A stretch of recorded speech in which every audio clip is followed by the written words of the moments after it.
जय हिंद। स्वागत है हमारे चैनल एलसीसी में। आज हम लोग इस वीडियो में जानेंगे कि क्लास 11th का जो रिसेंटली एग्ज़ाम हुआ था 29 फरवरी को। तो 29 फरवरी को जो एग्ज़ाम हुआ था उसमें जो 40 मार्क्स का क्वेश्चन आया था कंप्यूटर साइंस का सीएमएस 40 मार्क्स का क्वेश्चन जो आया था, तो उसी 40 मार्क्स के जो क्वेश्चन है उसको डिस्कस करने वाले हैं इस वीडियो में। और डिटेल्स में हम लोग जानेंगे कि हर एक क्वेश्चन का आंसर, सही आंसर क्या होगा। उन सभी सही आंसर को हम लोग टिक करेंगे, देखेंगे। और इस वीडियो के माध्यम से आप चेक कर सकते हैं कि आपका कितना मार्क्स आएगा, यानी 40 में कितना मार्क्स आपका, मतलब कितना मार्क्स का आपका सही आंसर आप दिए हैं। तो ये सारी चीज़ आप कर सकते हैं, मतलब इस वीडियो में। इस वीडियो को आप लास्ट तक ज़रूर देखेंगे। तो चलिए स्टार्ट करते हैं। पहला क्वेश्चन कुछ इस तरह से है, और ये क्वेश्चन सिर्फ जैक बोर्ड के लिए है। जैक यहाँ पर लिखा हुआ भी है, जैक जैक बोर्ड के लिए। तो यहाँ पर हम लोग पहला क्वेश्चन स्टार्ट करते हैं। पहला क्वेश्चन कुछ इस तरह से है, the process of turning data into information is known as. यानी कि डाटा, यानी कि process of turning data into information, यानी डाटा को इंफॉर्मेशन में कन्वर्ट करने के लिए मतलब कौन सा प्रोसेस होता है। यहाँ पर जैसे इनपुट जो करते हैं, 3 ही स्टेप होता है इंफॉर्मेशन बनने के लिए। पहला स्टेप तो ये होगा, पहला स्टेप तो ये है कि इनपुट होता है, फिर प्रोसेस और आउटपुट। आउटपुट को ही हम लोग इन्फॉर्मेशन कहते हैं, या रिजल्ट भी कहते हैं इसको। रिजल्ट, इसको रिजल्ट भी कहते हैं। तो यहाँ पर डाटा को टर्न होने में, यानी इस डाटा को टर्न होने में, यानी इन्फॉर्मेशन में बदलने के लिए कौन सा प्रोसेस किया जाता है, तो यहाँ पर प्रोसेसिंग किया जाता है। इसको हम लोग डाटा प्रोसेसिंग कह सकते हैं। यहाँ पे सीपीयू होता है, सीपीयू, और इसको हम लोग डाटा प्रोसेसिंग कह सकते हैं। डाटा प्रोसेसिंग, डाटा प्रोसेसिंग कहते हैं इसको। तो इसका सही आंसर क्या होगा? इसका सही आंसर यहाँ पर है ही नहीं। यहाँ पर सही आंसर बिल्कुल, यहाँ पर ये वाला सही आंसर नहीं होगा, ये भी नहीं होगा, डाटा भी नहीं होगा, इंफॉर्मेशन प्रोसेसिंग साइकिल ये भी नहीं होगा, एरर डिटेक्शन। तो ये यहाँ पर आंसर इसका होगा डी, नॉन ऑफ दिस। यहाँ पर डाटा प्रोसेसिंग यानी इसके इनपुट, इनपुट और इंफॉर्मेशन, यानी कि इनपुट डाटा और इंफॉर्मेशन के बीच जो हो रहा है, ये क्या है? Data processing, data processing. तो कुछ इस तरह से। नेक्स्ट क्वेश्चन है, नेक्स्ट क्वेश्चन है यहाँ पर, the performs dot dot dot performs all the mathematical arithmetical arithmetical and logical operation. यानी कौन सा, इनमें से कौन सा डिवाइस है जो arithmetical and logical operation perform करता है? इनपुट, आउटपुट या एएलयू? तो ये सी, ये क्या है? एएलयू होगा। एएलयू इसका फुल फॉर्म होता है अर्थमेटिक एंड लॉजिक यूनिट, यानी कि अर्थमेटिक एंड लॉजिक यूनिट, जो सीपीयू का एक पार्ट है।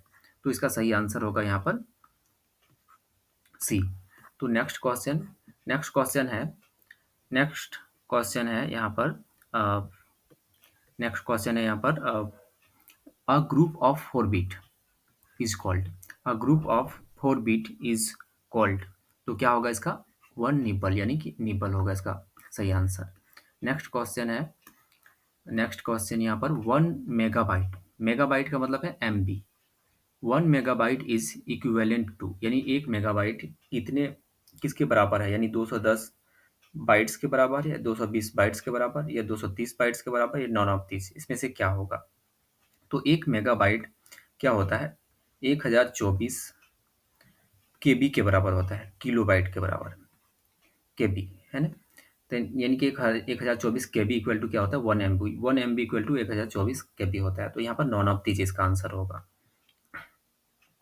नेक्स्ट क्वेश्चन, नेक्स्ट क्वेश्चन है यहाँ पर, odd one from the following is, यानी कि इनमें से कौन सबसे अलग है? इनमें से कौन सबसे अलग है? Assembler, interpreter, compiler. Assembler, interpreter और कंपाइलर। तो ये क्या है? ये ट्रांसलेटर है। असेंबलर, इंटरप्रेटर और कंपाइलर, ये ट्रांसलेटर है। और ये क्या है? फार्मवेयर है। फार्मवेयर क्या है? एक तरह का सॉफ्टवेयर है। तो ये क्या है? ये बिल्कुल अलग है, ये अलग है। डी इसका सही आंसर होगा। इसका आंसर क्या होगा? डी होगा 5 का। The third generation computer used, third generation computer used for internal operation, यानी कि जो फंक्शनिंग करने के लिए, अपने टास्क को परफॉर्म करने के लिए जो थर्ड जनरेशन का कंप्यूटर है, वो कौन सा, मतलब कौन सा टेक्नोलॉजी का यूज़ किया करता था, कौन सा टेक्नोलॉजी का यूज़ किया जाता था थर्ड जनरेशन के कंप्यूटर में? तो यहाँ पर सही आंसर होगा इंटीग्रेटेड सर्किट। इसका सही आंसर क्या होगा? Integrated circuit. तो क्वेश्चन, मतलब 6 नंबर का सही आंसर क्या होगा? सी। इस तरह से नेक्स्ट क्वेश्चन है, नेक्स्ट क्वेश्चन है परम एंड पेस। परम एंड पेस आर क्या है? ये परम और पेस क्या है? सुपर कंप्यूटर है। इसका सही आंसर होगा ये super computer. Next question, next question है यहाँ पर 8, question number 8। DBMS instants for, DBMS instant for, तो इसका मतलब क्या है कि डीबीएमएस का फुल फॉर्म यहाँ पर है। तो डीबीएमएस का फुल फॉर्म क्या होता है? इसमें से database management system, database management system. तो डीबीएमएस का फुल फॉर्म होता है। डीबीएमएस क्या होता है कि डाटाबेस यानी कि लार्ज अमाउंट ऑफ डाटा को मैनेज करने के लिए एक सॉफ्टवेयर है। किसी भी सॉफ्टवेयर के माध्यम से जो लार्ज अमाउंट ऑफ डाटा को मैनेज करते हैं उसी को क्या कहते हैं? डीबीएमएस कहते हैं, database management system. Next question है रैम। रैम है क्या? Read write memory, read only memory, right only memory, इसमें से क्या होगा? ये होगा, नॉन ऑफ दीज होगा। ये तो रैंडम एक्सेस मेमोरी, इसका फुल फॉर्म होता है रैंडम एक्सेस मेमोरी। तो इसका सही आंसर डी है। 10, question number 10। Object oriented programming flows, यानी ऑब्जेक्ट ओरिएंटेड प्रोग्रामिंग कौन सा रूल फ्लो करता है, कौन सा अप्रोच फ्लो करता है इसमें से? तो इसमें से जो इसका सही आंसर होगा, इसका सही आंसर है B, bottom of approach flow करता है। तो नेक्स्ट क्वेश्चन है, नेक्स्ट क्वेश्चन है decimal number system has base, decimal number system का कितना बेस होगा? तो वो बेस होगा इसका 10। तो इसका सही आंसर ए है। नेक्स्ट क्वेश्चन है यहाँ पर 714 इन ऑक्टल इज इन डेसिमल, यानी 714 ऑक्टल में है, उसका डेसिमल क्या होगा? उसका डेसिमल क्या होगा? तो 12 नंबर का, यानी कि इसमें क्या है कि 174 इन ऑक्टल इज डेसिमल, डेसिमल में क्या होगा इसका? इसका सही आंसर डेसिमल में क्या होगा? तो इसका सही आंसर होगा इसका सही आंसर कैसे निकालेंगे हम लोग? ये ऑक्टल में है, तो ऑक्टल में है तो इसको हम लोग क्या कर सकते हैं कि एक तरीका है, इस तरह से हम लोग डिवाइड कर सकते हैं इसको, या फिर ऑक्टल में है तो इसको हम लोग इस तरह से फाइंड आउट कर सकते हैं। 8 से डिवाइड कर देंगे, तो इस तरह से ये आ जाएगा। इसका इसका अगर हम लोग ऐसे फाइंड आउट कर सके तो यहाँ पर कुछ इस तरह से हम लोग इसको कर सकते हैं। तो 7 इसका जो पोजिशनल वैल्यू सिस्टम है तो कुछ इस तरह से फाइंड आउट कर सकते हैं। 7 इंटू 8 पर पावर 2 प्लस 1 इंटू 8 पर पावर 1 प्लस 4 इंटू 8 पर पावर 0। तो कुछ इस तरह से इसको फाइंड आउट कर सकते हैं हम लोग। तो 7 यहाँ पर क्या हो जाएगा? 7 इंटू 64 हो जाएगा, 8 इंटू 8 64 प्लस यहाँ पर 8 हो जाएगा, प्लस यहाँ पर क्या होगा? 4। तो कुछ इस तरह से यहाँ पर 8 पर पावर 0 तो 1 होगा, 1 इंटू 4 तो 4 हो गया। और यहाँ पर इसको अगर मल्टीप्लाई करेंगे तो इसको मल्टीप्लाई करेंगे तो हो जाएगा यहाँ पर 4 4 8 हो जाएगा, प्लस यहाँ पर 8 प्लस 4, तो यहाँ पर टोटल हो जाएगा 460। तो कुछ इस तरह से ये इसका सही आंसर ए होगा।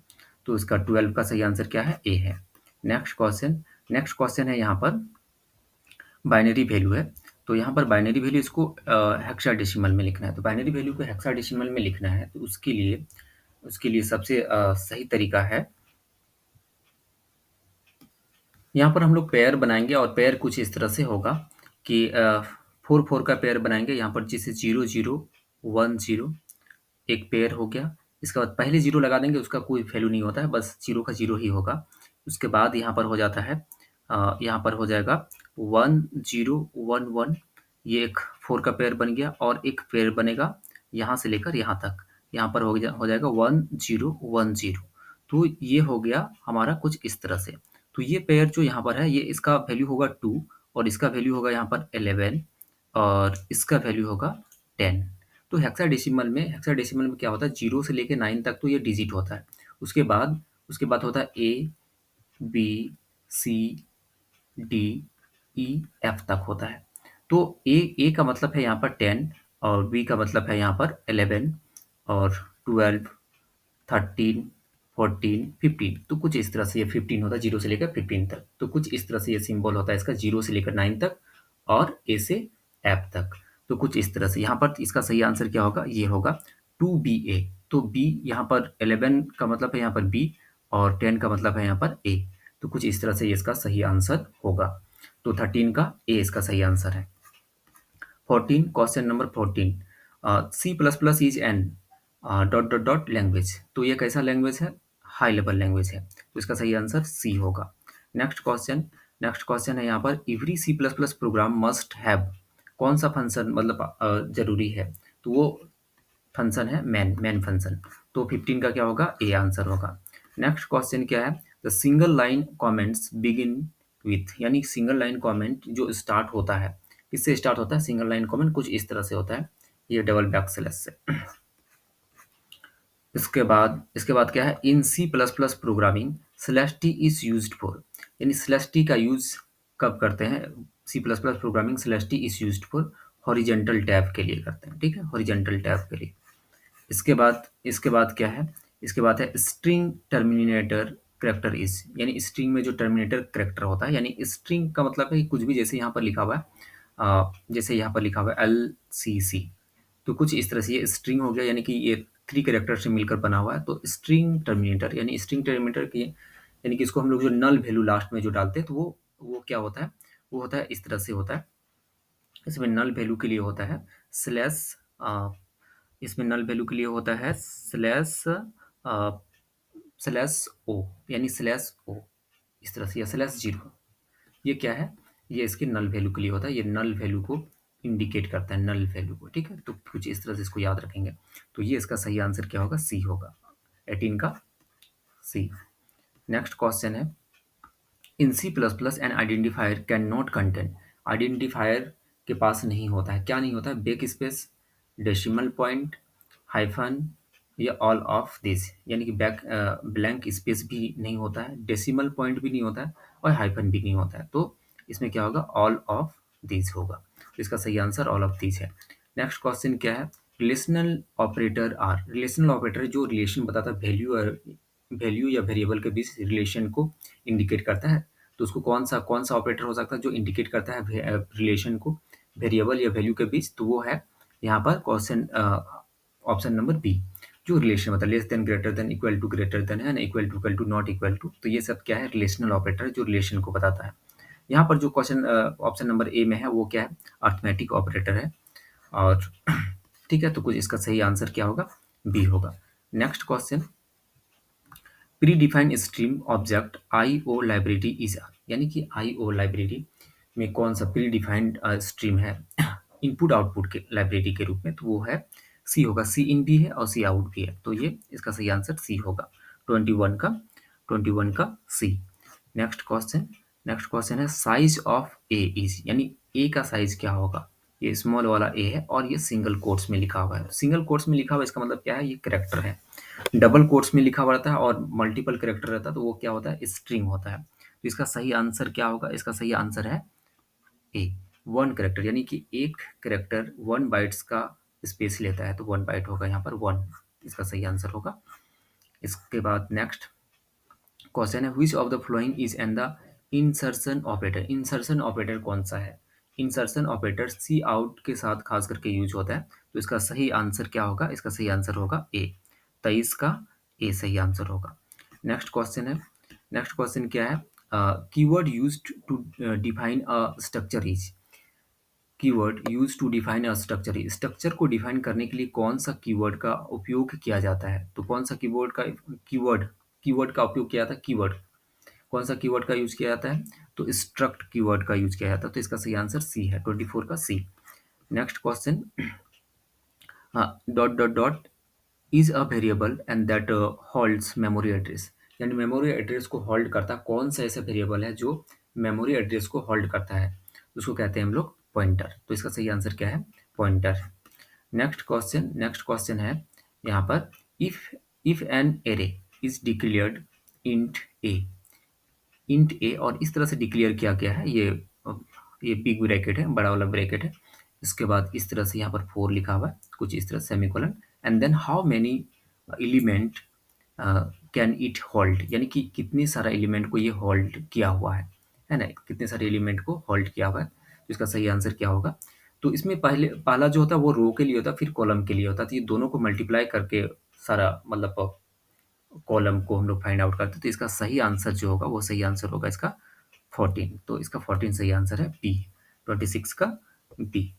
नेक्स्ट क्वेश्चन है यहाँ पर, what will be the result of the flowing expression, कौन मतलब इसमें से रिजल्ट क्या होगा जो एक्सप्रेशन यहाँ पर दिया हुआ है, एक है प्लस प्लस वाई और three Y.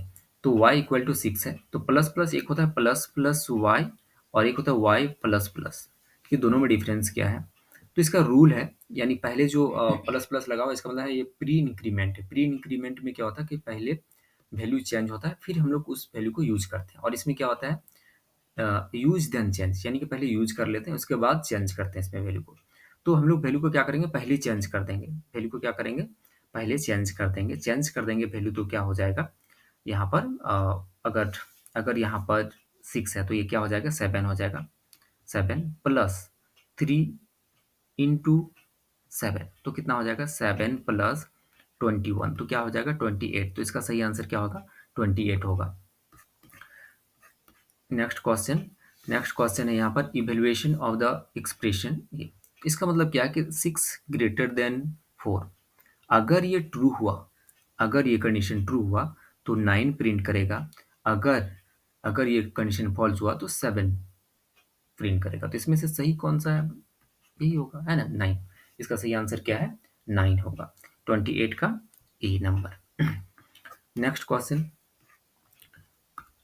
While loop is an, while loop क्या होता है, वो किस तरह का लूप है, एंट्री कंट्रोल लूप है, एग्जिट कंट्रोल लूप है, टाइम कंट्रोल लूप है, या नॉन ऑफ दिस। इसमें से सही आंसर क्या होगा, इसका सही आंसर है कि फॉर लूप और वाइल लूप। फॉर लूप और वाइल लूप क्या होता है, ये एंट्री कंट्रोल लूप है। ये दोनों क्या है, एंट्री कंट्रोल लूप है। और एग्जिट कंट्रोल लूप किसको कहते हैं, एंट्री कंट्रोल लूप कहते हैं डू वाइल लूप को। डू वाइल को क्या कहते हैं हम लोग, एग्जिट कंट्रोल लूप कहते हैं।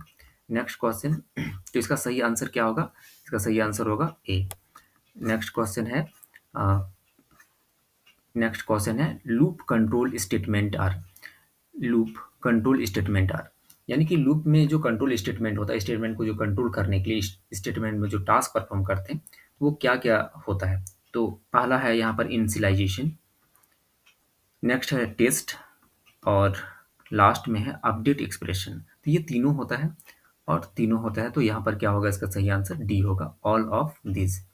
नेक्स्ट नेक्स्ट क्वेश्चन है, do while loop executes at least, यानी डू वाइल लूप एक बार, कम से कम जो एग्जीक्यूट होता है वो कितना होता है, एक बार होता है, ऑन्स। तो इसका सही आंसर ए है। नेक्स्ट क्वेश्चन है यहाँ पर, go to statement causes the control to go to.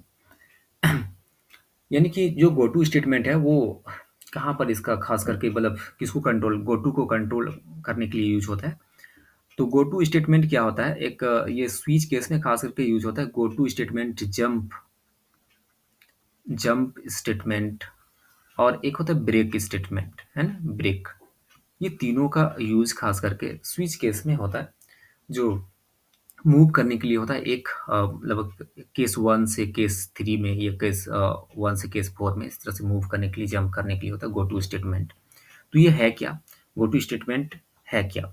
32 का आंसर क्या होगा, 32 का आंसर होगा यहाँ पर बी। इसका सही आंसर क्या है, बी है। इसका सही आंसर है अ लेबल। ये एक लेबल है, एक लेबल है, यानी कि एक जगह से दूसरे, एक लेबल है, ये लेबल को मेंटेन करता है। तो ये गो टू स्टेटमेंट है।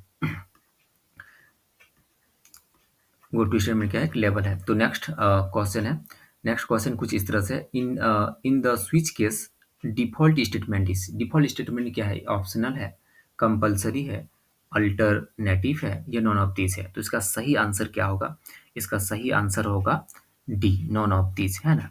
ये ना ही ऑप्शनल है, ना ही कंपलसरी है, और ना ही अल्टरनेटिव है, तो ये नॉन ऑफ दिस है। तो इसका सही आंसर होगा डी। इसके बाद नेक्स्ट क्वेश्चन है, if a loop does not contain any statement. अगर लूप के पास कोई कंटेंट, मतलब if a loop does not contain any statement in its loop body, then then it is called. तो ये क्या कहलाएगा, अगर लूप बॉडी है, लूप बॉडी का मतलब है कि जैसे यहाँ पर फॉर लूप है, और फॉर लूप के जैसे यहाँ पर ब्रैकेट ओपन करते हैं, यहाँ पर क्लोज करते हैं, तो इसको लूप बॉडी कहते हैं, यहाँ से यहाँ तक को। ये यहाँ से ब्रैकेट ओपन होता है कर्ली ब्रेसेस, और फिर क्लोज हो जाता है लूप का, तो उसको हम लोग क्या कहते हैं कि ये बॉडी ऑफ लूप कहते हैं, लूप बॉडी कहते हैं। तो इसमें कुछ भी अगर नहीं लिखा हो स्टेटमेंट, यहीं यहीं पर स्टेटमेंट लिखा हुआ रहता है, अगर ये स्टेटमेंट ना हो तो इसको हम लोग क्या कहते हैं, इसको क्या कहते हैं, नेस्टेड लूप कहते हैं, इन्फिनिटी लूप कहते हैं, या एम्प्टी लूप कहते हैं। इसको कहते क्या है, तो इसको इसको हम लोग कहते हैं एम्प्टी लूप, है ना, एम्प्टी लूप कहते हैं इसको। इसका सही आंसर क्या होगा? एम्प्टी लूप होगा। Next question 35, question number 35। तो in C plus plus programming strlen function is used in strlen। ये फंक्शन के नाम से ही पता चलता है ये स्ट्रिंग वाला फंक्शन है। और ये किस तरह का फंक्शन है? ये बिल्ट इन फंक्शन है जो एक string dot H header file में इंक्लूड होता है। तो ये strlen ये एक फंक्शन है जो बिल्ट इन फंक्शन है। तो इसका काम क्या होता है? Count the length of a string, यही इसका काम है। काउंट लेंथ ऑफ स्ट्रिंग, यानी कोई भी स्ट्रिंग है उसका लेंथ को काउंट करता है। खासकर जैसे ये क्लासेस लिखा हुआ है, क्लासेस है ना, क्लासेस लिखा हुआ है।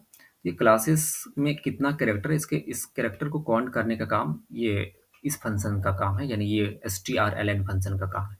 तो यही इसका सही आंसर होगा। कॉपी टू स्ट्रिंग ये अलग फंक्शन का यूज करके हम लोग करते हैं। कॉपी करने के लिए स्ट्रिंग को कॉपी strcpy फंक्शन का यूज होता है। str को कंपेयर करने के लिए strcmp फंक्शन का यूज होता है। तो अलग अलग फंक्शन का यूज होता है अलग अलग काम में। तो नेक्स्ट क्वेश्चन है in the call by reference method, in call by reference method the called function access and works with. यानी कि जो कॉल बाय रेफरेंस में जो कॉल किया हुआ फंक्शन होता है, फंक्शन जो कॉल करते हैं, तो called function access and works with, यानी कि कॉल किया हुआ जो फंक्शन होता है वो किसके साथ एक्सेस होता है और किसके साथ काम करता है। तो इसका सही आंसर क्या होगा? इसका सही आंसर है ए, डुप्लीकेट वैल्यू के साथ है। तो इसका सही आंसर क्या होगा? डुप्लीकेट वैल्यू के साथ काम करता है। नेक्स्ट क्वेश्चन है, यहाँ पर question number 37। To lower belongs to header file. To lower, तो टू लोअर क्या होता है? इस तरह से सटा के लिखा जाता है, ये टू लोअर इस तरह से है ना, टू लोअर। वो टाइपिंग मिस्टेक थोड़ा स्पेस हो गया, ऐसा होगा नहीं। तो to lower belongs to header file, यानी कौन सा हेडर फाइल में बिलोंग करता है टू लोअर? तो इसका सही आंसर होगा सी टाइप। सी टाइप यानी कि कैरेक्टर टाइप डॉट एच, इसको आप कह सकते हैं। कैरेक्टर में खास करके टास्क परफॉर्म करने के कैरेक्टर वाला फंक्शन जो है, अगर उसका यूज करना है, उसमें कोई टास्क परफॉर्म करना है, तो ये वाला header file C type dot H header file का यूज किया जाता है। तो कुछ इस तरह से ये सी इसका सही आंसर होगा 37 का। नेक्स्ट क्वेश्चन है यहाँ पर run time error occurs during, यानी कि रन टाइम एरर कब होता है? रन टाइम एरर कब होता है? तो इसका सही आंसर है एग्जीक्यूशन ऑफ अ प्रोग्राम। जब प्रोग्राम को एग्जीक्यूट करते हैं तभी रन टाइम एरर होता है। रन टाइम एरर होता है। कंपाइलेशन ऑफ प्रोग्राम का मतलब है, कंपाइल मतलब एरर ढूंढना है ना, एग्जीक्यूशन का मतलब एग्जीक्यूट हो जाना, प्रोग्राम रन कर जाना, ठीक है। तो उसको हम लोग रन टाइम एरर कहते हैं। तो इसका सही आंसर बी है 38 का। 39, क्वेश्चन नंबर 39।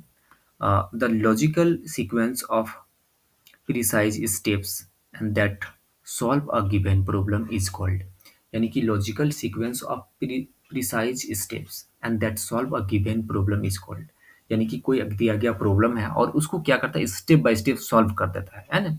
एक लॉजिकल सीक्वेंस बना हुआ है जिसमें क्या है कि स्टेप की मदद से वो सॉल्व कर देता है। उसको हम लोग क्या कहते हैं? तो इसका सही आंसर क्या होगा? इसका सही आंसर होगा सी, एल्गोरिदम, है ना। Step by step well defined instruction है ना। Step by step a well defined instruction to solve a particular problem is called algorithm, यानी कि एक खास प्रॉब्लम को सॉल्व करने के लिए स्टेप बाय स्टेप इंस्ट्रक्शन दिया हुआ रहता है प्रोग्रामिंग में, उसको हम लोग क्या कहते हैं? एल्गोरिदम कहते हैं। तो एल्गोरिदम बहुत ही इंपॉर्टेंट चीज़ है प्रोग्रामिंग लैंग्वेज के लिए। इसका होती है क्वेश्चन नंबर 13 का 39 का सही आंसर क्या है? सी है। नेक्स्ट क्वेश्चन है लास्ट क्वेश्चन। ये rhombus symbol is use in flow chart to indicate, यानी रोम्बस सिंबल का यूज हम लोग क्यों करते हैं फ्लो चार्ट में? तो इनपुट के लिए तो एक अलग होता है, प्रोसेस के लिए भी अलग सिंबल का यूज होता है। तो इसका सही आंसर है सी, डिसीजन के लिए खास करके यूज करते हैं हम लोग, है ना? डिसीजन के लिए इसका यूज करते हैं रोम्बस का। तो कुछ इस तरह से शायद है इसका सही, मतलब इस तरह से होगा, है ना।